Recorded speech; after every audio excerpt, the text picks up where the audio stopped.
proceda. Bueno, vamos a Hebreos capítulo 2. Hemos comenzado este libro, que decimos empieza como libro, termina como carta, con una cantidad de consejos muy útiles para todos los cristianos. Estuvimos viendo parte del capítulo 2 el otro día, donde había una exhortación que hace este autor desconocido, humanamente hablando, que es Dios el autor intelectual y espiritual, y el mensaje era una exhortación que hace el autor a que no nos deslicemos, Deslizarse es algo gradual, así paulatino, muy despacito. Uno no se da cuenta, cuando se quiere acordar, ya está muy lejos. Este es el peligro, que es algo lento, y cuando es lento y paulatino, a veces no nos damos cuenta. Bueno, dice que esta salvación que fue anunciada por los ángeles, si la ley anunciada por los ángeles fue firme, cuanto más nosotros si descuidamos una salvación tan grande. Y decíamos que cuidarla, no es que cuidarla para no perderla, sino significa darle valor, valorar esta salvación tan grande, no descuidarla, no tenerla como esas cosas que no usamos, que están en el cuartito, ni sabemos que la tenemos. La salvación no es solamente la salvación del alma, es toda esta vida cristiana que Dios puso por delante nuestro. Bueno, no es que la tenemos que cuidar, no perderla, tenemos que valorarla y no tenerla en poco, sino ocuparnos de ella, ¿no? Bueno, nos había quedado pendiente una porción que la vamos a leer hoy, Dios mediante. Acá se va a hablar de, no sé si alguna vez escucharon, de Adán y el postrer Adán o el segundo Adán. El primer Adán es el de Génesis, capítulo 2, creado por Dios a su imagen y semejanza, el primer varón, el primer hombre, de quien fue tomada la mujer. Y el postrer Adán o el segundo Adán viene siendo el Señor Jesús. Hace poco leí una frase, me parecía interesante, ¿no? La frase dice, el Señor Jesús venció en el desierto. Adán perdió en el paraíso. El problema no es el lugar, sino las decisiones. A veces, no, ¿qué pasa que este lugar? El problema no es tanto el lugar. El Señor venció con la palabra de Dios en el desierto la tentación. Adán, teniendo todo a su disposición, perdió en el paraíso. Un lugar maravilloso que no tenemos idea. Y bueno, el problema no era el lugar tanto, son las decisiones que tomamos. Y eso nos tiene que hacer pensar. Se va a hacer el contraste entre este Adán y el Señor. Y vamos a leer así desde el versículo 5, donde quedamos el otro día por comenzar y por una cuestión de tiempo no pudimos hacerlo. Verso 5 del capítulo 2 dice que Dios no sujetó a los ángeles el mundo venidero, que no lo puso bajo el gobierno de los ángeles, lo puso bajo el gobierno del hombre. El otro día mencionábamos el Salmo 8, todo lo pusiste debajo de sus pies, todo lo que pasa por los senderos del mar. Bueno, no lo sujetó a los ángeles. Los ángeles son servidores de Dios para servicio del pueblo de Dios, no son los que gobiernan lo que nosotros tenemos que haber gobernado, que es la creación. No sujetó a los ángeles el mundo venidero, acerca del cual estamos hablando, pero alguien dijo en algún lugar, Salmo 8, ¿qué es el hombre para que te acuerdes de él? O el hijo del hombre para que le visites. Le hiciste un poco menor que los ángeles, le coronaste de gloria y de honra, y le pusiste sobre las obras de tus manos.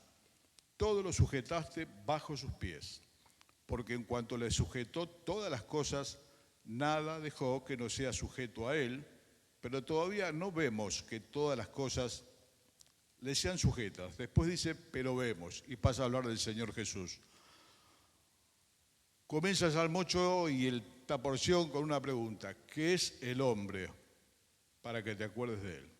Hermano, con el pasar de los años, esta pregunta que algunos de nosotros hemos leído cientos de veces, cada vez se encuentra menor respuesta. ¿Qué es el hombre? Para que Dios se acuerde de él. Con el pasar de los años vamos conociendo más de nosotros mismos, del mal que realmente hay en cada uno de nosotros y de la paciencia de Dios para con nosotros, aún siendo sus hijos y reconciliados. Más de una vez surge la pregunta, Señor, ¿qué es el hombre? Un dolor de cabeza, diríamos entre paréntesis, para Dios, pero es el objeto de su amor. Es la creación de Dios y es aquello que Él rescató con la sangre de su propio Hijo. Evidentemente, para Él, de mucha estima.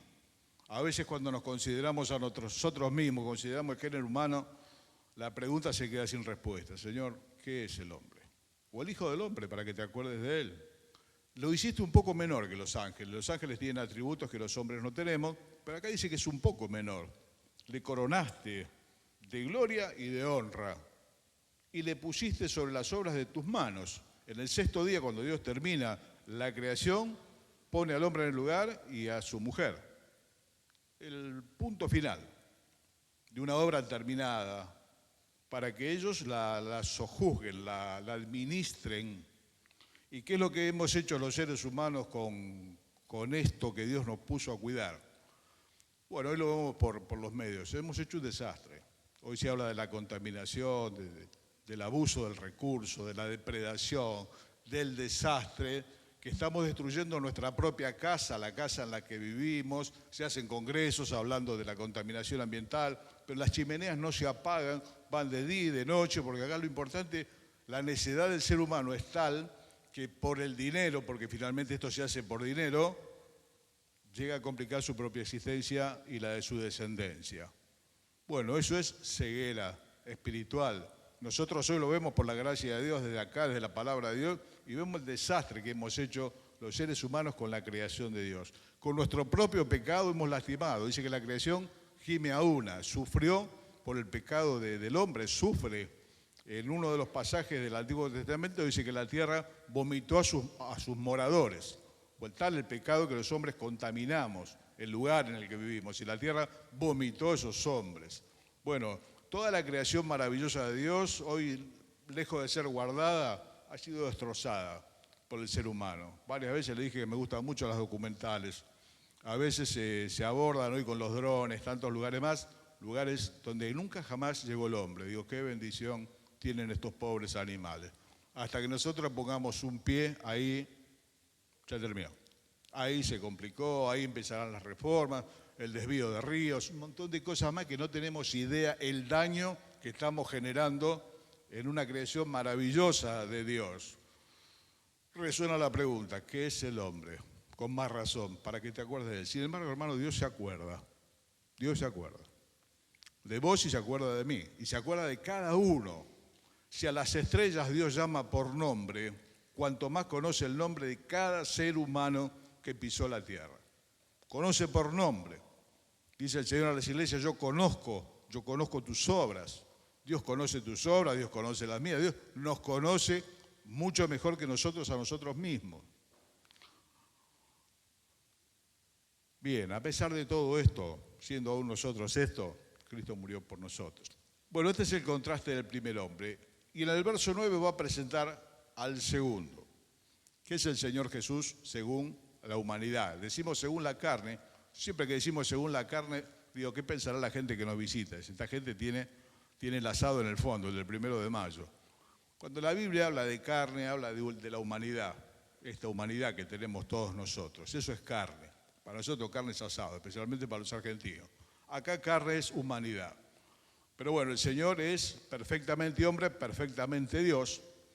Y dice la Biblia que si bien no vemos que todo esté bajo los pies del hombre, vemos a aquel que fue hecho un poco menor que los ángeles, diría también, a Jesús, coronado de gloria y de honra a causa del padecimiento de la muerte, para que por la gracia de Dios gustase la muerte por todos.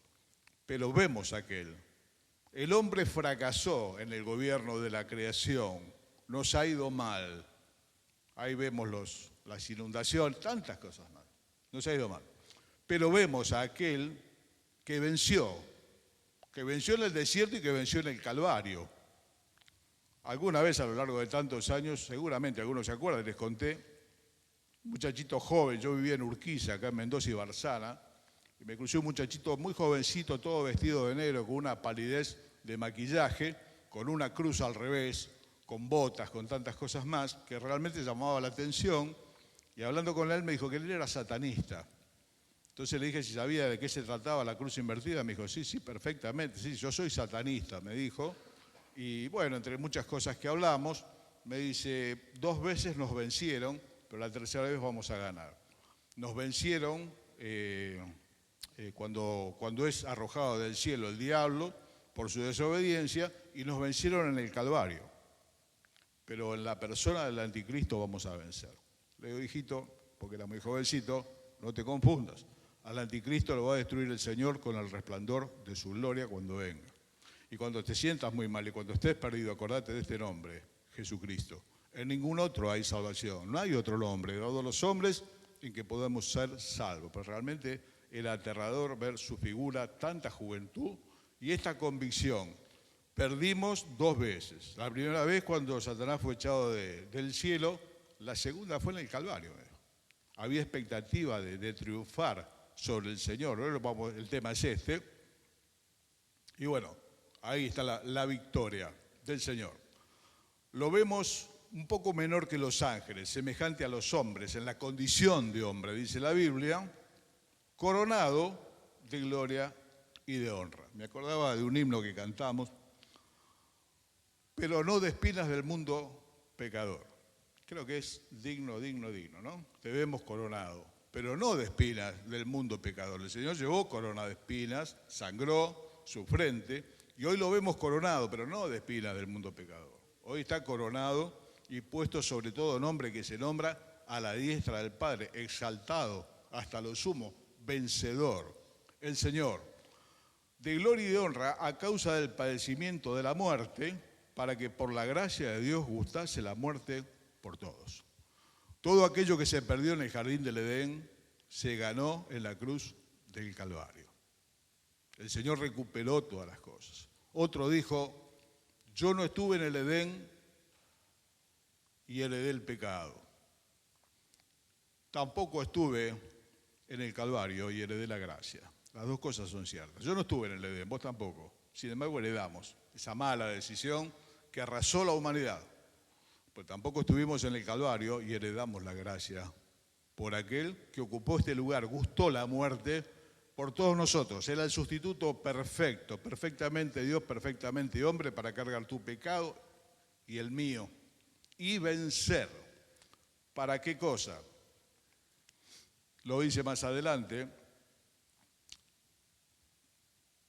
Para que por la gracia de Dios gustase la muerte por todos. Porque convenía a aquel por cuya causa son todas las cosas, el Señor Jesús, y por quien todas las cosas subsisten, que habiendo de llevar muchos hijos a la gloria, presta atención a este texto, perfeccionase por aflicciones al autor de la salvación de ellos.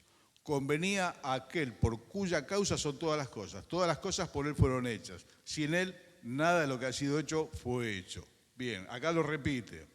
Y era necesario que perfeccionase por aflicciones al autor de la salvación de ellos. La pregunta es si acaso el Señor Jesús puede ser perfeccionado. Dios es perfecto, el Señor Jesucristo es Dios. Como Dios es perfecto. No hay una equivocación en la Biblia porque está inspirada por Dios. Y si bien le decía que no me gusta hacer las aclaraciones a los griegos porque ni hablo griego ni lo leo tampoco, sino que lucho con los diccionarios a veces para poder encontrar algún tropiezo como este de traducción, la palabra significa que fue consumido por aflicciones. Consumido por aflicciones, no perfeccionado, consumido.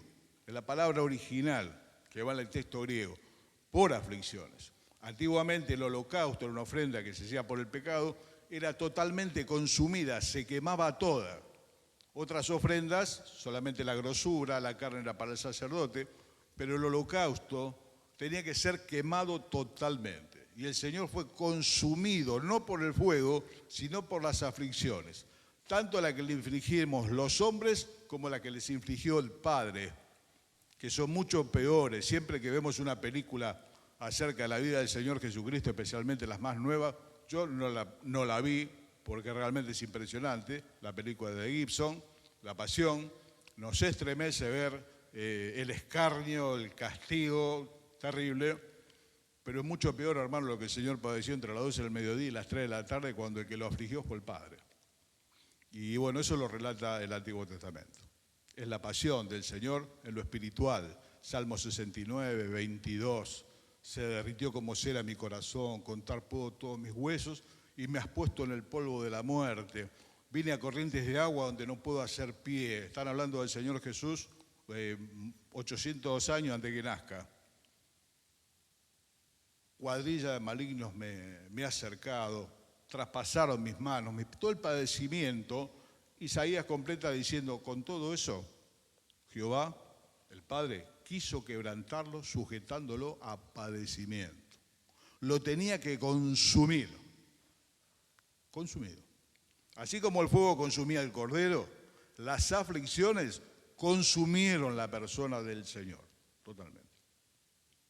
Por eso es el varón de dolores, experimentado en quebranto. Hermano, cuando algo te duela, como a mí me duele, y siempre pensamos que el dolor como el nuestro no hay otro como el dolor del Señor.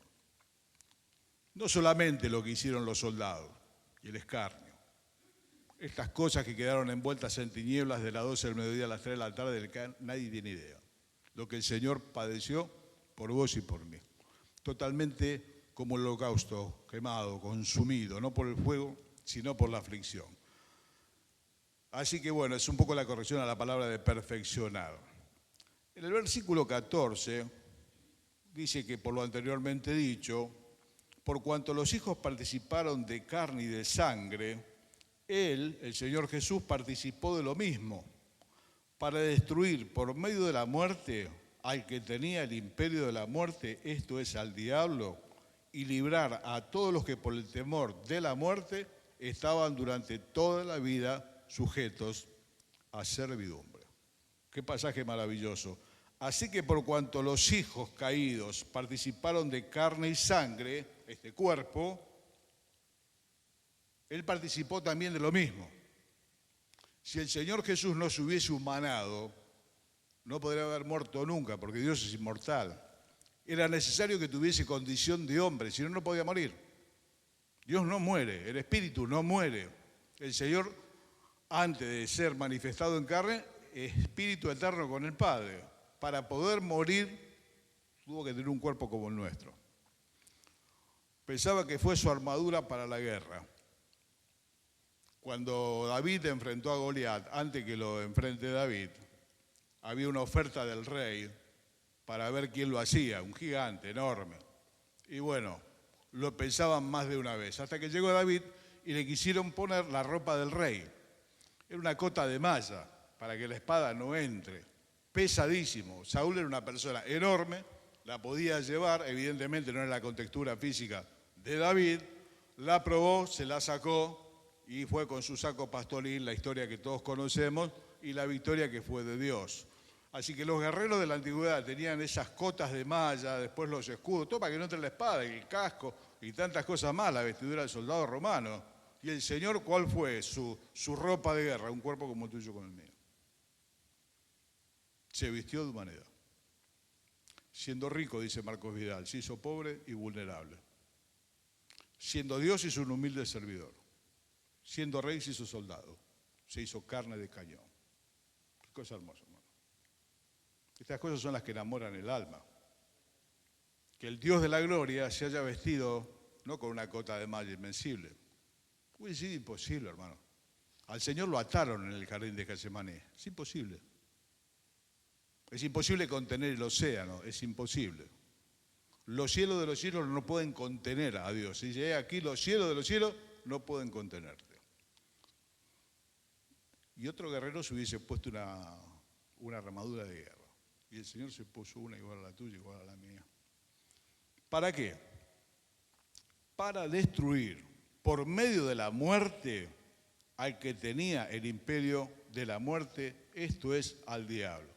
Y quiero que registres conmigo un hermoso pasaje que habla de esto en Colosenses capítulo 2, verso 13.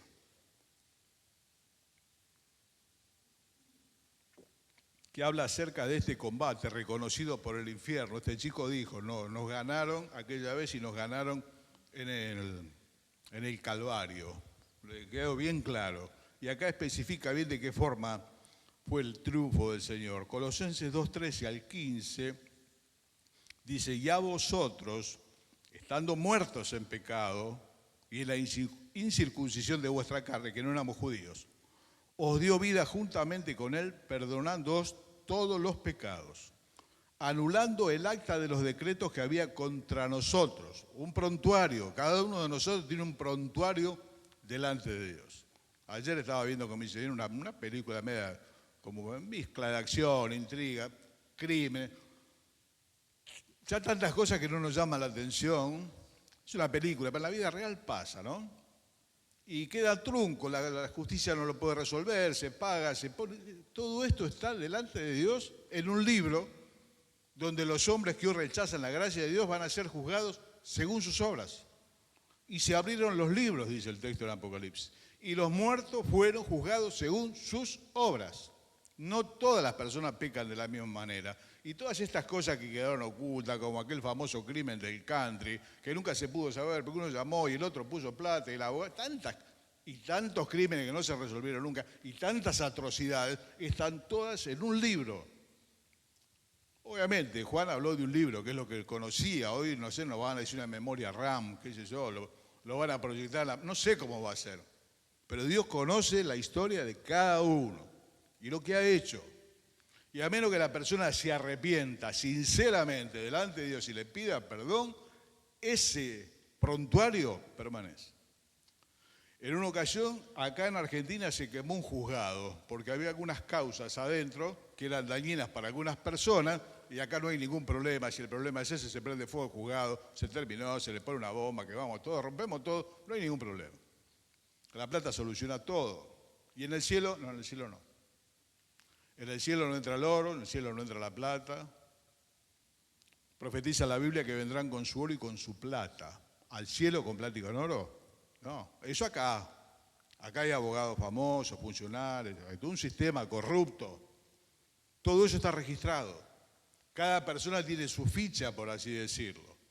Y a menos que, vuelvo a decir, hoy se arrepienta de corazón y lo reconozca, eso permanece. Y el día de mañana Dios le va a juzgar según esas obras que dice Juan, están en un libro. Atento al tiempo que se escribió, entendemos que habla del libro, que era lo conocido.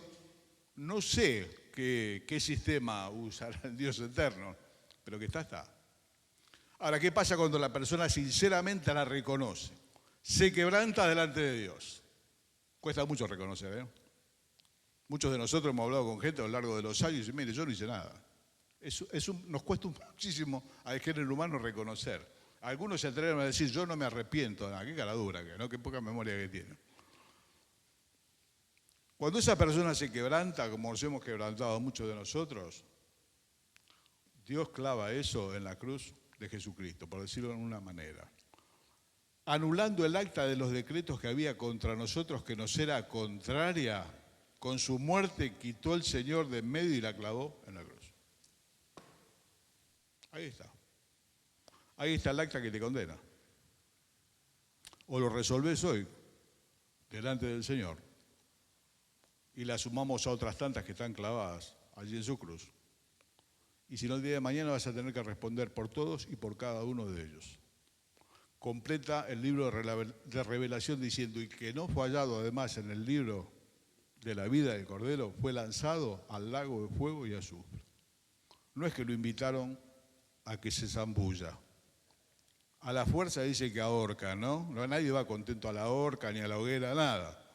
Van a ser lanzados con un cuerpo que no se consuma. A menos que hoy, voluntariamente, decida, Señor, acá está. Esto es lo mío. Vos pagaste por esto. Clávalo en la cruz. Sobre la cruz el Señor pronunció una palabra que en nuestro idioma se utilizaron dos palabras. Consumado es.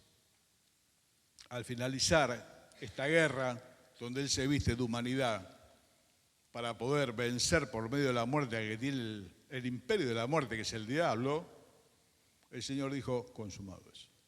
La palabra en el original es una sola y se utilizaba para poner en las condenas de aquellos que el emperador o el gobernador de turno libertaba porque lo quería indultar. La palabra era tetelestai, se le grababa en su tablilla, su prontuario, está todo pagado. Y esa persona no se la podía volver a inculpar. Una palabra, y el Señor la pronunció en la cruz. ¿Y qué más hizo? Miren lo que dice el verso 15. Clavó esta acta que nos era contraria en la cruz.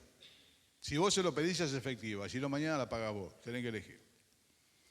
Verso 15, y despojando a los principados y a las potestades demoníacas, los exhibió públicamente, triunfando sobre ellos en la cruz.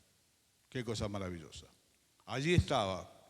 Ese día en Jerusalén habrá habido una manifestación demoníaca importantísima. Habrá estado el diablo, habrá estado, hay distintas categorías, potestades, gobernadores de las tinieblas.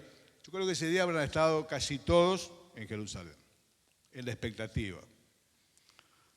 El Señor, por medio de su muerte, los vence. ¿Y qué hace? Los exhibe públicamente. Antiguamente, cuando algún conquistador conquistaba una ciudad, a veces al rey lo traían arrastrándolo con el carro, con el caballo, al rey enemigo lo venían arrastrando y lo paseaban por la plaza. Esto es lo que hizo el Señor con el diablo, lo arrastró así por la plaza. Al diablo y a todos los que estaban con él. Los exhibió públicamente. El carro de gloria del vencedor. Y allí se llaman los enemigos. Es un momento en que dice, Dios los voy a poner por estrado de tus pies, a tus enemigos. Ese va a ser el final. Pero esto es lo que dice Colosenses 2. Si no lo tenías marcado en tu Biblia, del 13 al 15. Tu prontuario, mi prontuario, está enclavado allí. Hace 2000 años. El Señor lo puso allí. Puso una palabra encima, tetelestai. Tema terminado. No son solamente los pecados pasados, son lo pasado, lo presente y lo que vamos a cometer hasta el día que nos muramos. Todo eso, ese prontuario, está clavado allí en la cruz. Y el diablo vencido. Me dio mucha tristeza ver al chico en esa condición, pero realmente me hizo, no te puedo decir bien, no sé la palabra, ver que reconocen la derrota, que el satanista reconoce la derrota en la cruz, por medio de Jesucristo. Volvemos al texto y dice que por medio de la muerte, al que tenía el imperio de la muerte, esto es al diablo. Resucitado el Señor para ya no volver a morir, nunca más. Nos resucitó Dios juntamente con ellos y nosotros no vamos a ser separados del amor de Cristo ni siquiera por la muerte. Se apagará el cuerpo, nosotros estaremos con el Señor. Y librar a todos los que por el temor de la muerte estaban durante toda la vida sujetos a servidumbre. Una de las cosas hermosas que Dios trae a la vida junto con su perdón es que nos quita el temor a la muerte.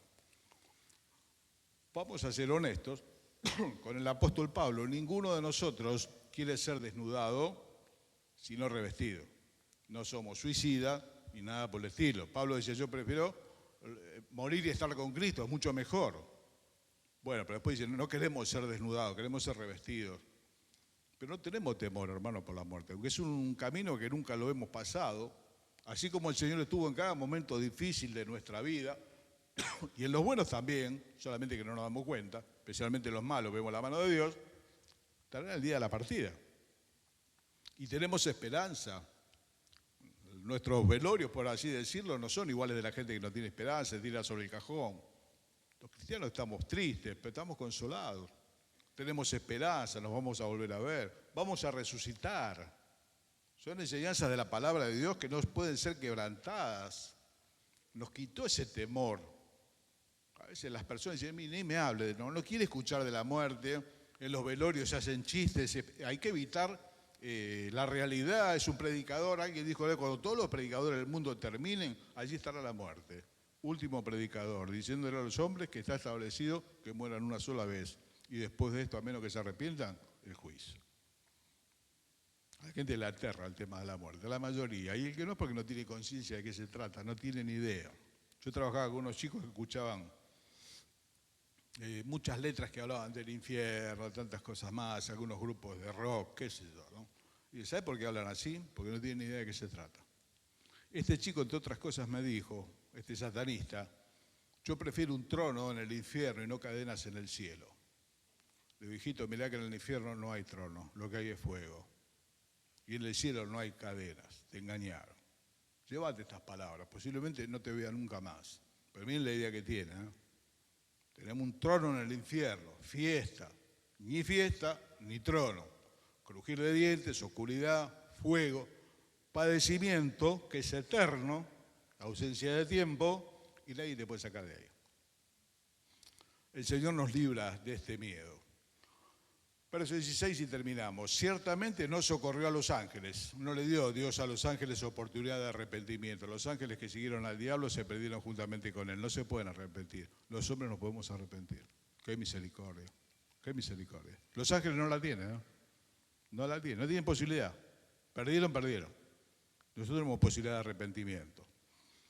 Y finalmente el verso 17 y 18 dice que no solamente es Salvador, que es vencedor, pació triunfalmente sus enemigos, sino que es un misericordioso y fiel sumo sacerdote. Por lo cual, verso 17, debía ser en todo semejante a sus hermanos, para venir a ser misericordioso y fiel sumo sacerdote en lo que a Dios se refiere, para expiar los pecados del pueblo, pues en cuanto él mismo padeció siendo tentado, es poderoso para socorrer a los que son tentados. Algunas palabras cuesta mucho, cuando hablamos de la persona de Dios, cuesta mucho. Pero dicho con toda reverencia, Dios, eterno Padre, eterno Hijo, eterno Espíritu Santo, sabedor de todas las cosas, hace 2000 años por primera vez supo lo que es tener un cuerpo como este. Supo lo que padeces vos y lo que padezco yo. El Señor fue tentado en todo, pero sin pecado. Cuando la palabra dice en todo, es en todo. Una vez hablaba con un psiquiatra, amigo mío, hermano en Cristo. Me decía, ¿pensás que el Señor habrá sido tentado a robar? Y seguramente. ¿Habrá sido tentado sexualmente? Sí, seguramente que sí. Habrá sentido. El ser tentado no es pecado. El impulso. Ser humano, perfectamente hombre, perfectamente Dios. ¿Sabe lo que a vos te pasa en tus tentaciones? Si ahora lo experimentó con... Es difícil, hermano. Es difícil decir que hay algo que Dios no sabe y lo experimentó ahora. Es difícil para mí. Posiblemente alguien lo pueda explicar mejor. Pero es la primera vez en la historia que Dios fue manifestado en carne, habitó entre nosotros con un cuerpo semejante al nuestro, tuvo hambre, tuvo sed, se cansó, durmió, padeció y fue tentado. Está en Mateo 4, 3 tentaciones solamente se mencionan, pero el texto dice, fue tentado en todo, según nuestra semejanza, pero sin pecado. La tentación, hermano, no es pecado. El pecado es ceder, hacer el lugar y cometer lo que estamos siendo atraídos a hacerlo. Para venir a ser, ¿qué? Un fiel, misericordioso, sumo sacerdote, que aboga por vos y por mí. Yo no sé si te pasa, pero a veces me parece que no hay dolor como el mío. Qué barbaridad, ¿no? Pero ¿qué me pasa? Y a veces me parece que nadie me entiende. Y a veces me parece que inconscientemente, ¿no? Pareciera que ni Dios me entiende. ¿Cómo es esto? Decía Job en su dolor sangrante el corazón, ¿quién me diera? ¿Quién me atendiera? ¿Quién me diera?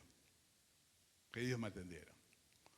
Bueno, hermano, Dios atiende, sabe, conoce en carne propia, tuvo este cuerpo, lo limitó, fue un bebé, hubo que cuidarlo, cambiarle los pañales, hubo que alimentarlo, si no como físicamente se moría. Sufrió los clavos, sufrió el escarnio, el desprecio, cuántas cosas. ¿Te puede entender? Sí, mi hermano, nos puede entender. Mire, querido, los buenos padres entienden a sus hijos. La Biblia dice, como el padre se compadece de los hijos, los padres se compadecen de los hijos. Primero porque son los hijos, dos porque ya lo vivieron, lo que ellos viven, y lo podemos entender. ¿Cómo Dios no va a entender, hermano, lo que te pasa a vos, lo que me pasa a mí? A veces el diablo nos deja como en esa burbuja, ¿no? De encierro, estás solo, nadie te entiende, la iglesia no te entiende, el pastor no te entiende, parece que ni Dios te entiende, lo tuyo no. Bueno, querido, hoy leímos lo contrario. Así termina el capítulo 2. ¿Qué hemos dicho? Alguna cosita por encima. Es la palabra de Dios. Así que bueno, sigamos leyendo este libro. Próximo jueves creo que van a tener descanso, ¿no? ¿Te han invitado?